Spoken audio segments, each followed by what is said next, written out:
Hello, we're going to do an ELDOA preparation exercise for the shoulder and arm. And so I like to do this in seated or standing. And whether you're seated or standing, you're going to create some length through your spine and just allow for some lengthening to occur so that the arm, when it is straight, which is going to be on the wall outreached, is comfortable. And so you start with a position of the hand above 90 degrees somewhere, and the hands and fingers are oriented upwards. If you feel uncomfortable, you can always move the arm forward or a little bit of turning your entire torso towards the arm, but not facing it. Okay, so it's sort of to the side, but at least 15 degrees in front of your body. And then from here, with the hand flat, you're just going to roll the shoulder, so you turn your elbow crease downwards and upwards, and you try to keep the hand flat and spread on the wall. And when I do this, I feel some pulls in the connective tissue. So I just want to go back and forth, ironing out the movement. It's very small. Again, if you feel like it isn't comfortable, you move the hand forward or backwards, but more likely forwards.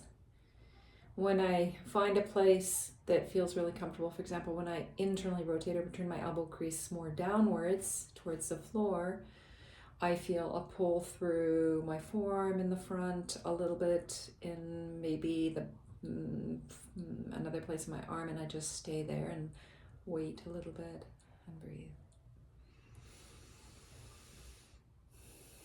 You don't need to stay there for too long, maybe 20 seconds, and then you could continue just to play a little bit with internal, external rotation and then rest. And you always do two sides, so then you would do the other side, hand on the wall, and do the other side.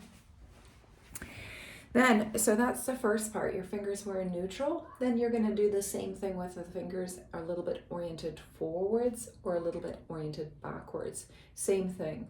Forwards, you're gonna stay, and again, you're going to turn your elbow crease in and more up. It will be more difficult in one direction. Again, you're just kind of going back and forth. And maybe there's a position in which you want to stay and wait for things to just resolve or just be like a good stretch. You then do in the other direction, you do the other side first. You've got to take rest because it is tiring in the beginning. You externally rotate and internally rotate with the fingers pointed away from you. I can go quite far.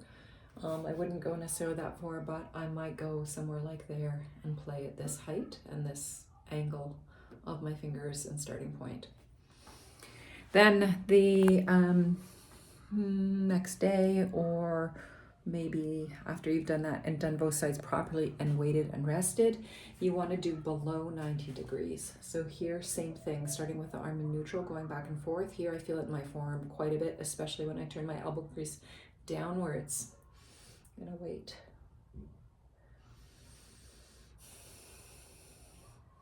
You'd rest, wait, do the other side, and then again go through the same, either more forward or backwards. Again, backwards for me feels good, especially when I rotate my elbow crease downwards as my hand is oriented quite far back. In external rotation or away from me, it's quite extreme, but I feel a really good stretch, especially the front of my elbow crease there. And that's it. And you would do that as much as you can. I do this when I make coffee in the morning now. The first time I did it, I felt a lot more pulls than I do even just now. So it does take some time to really notice the changes. And you might feel it in the palms of the hand, sometimes in a finger, and other places as well.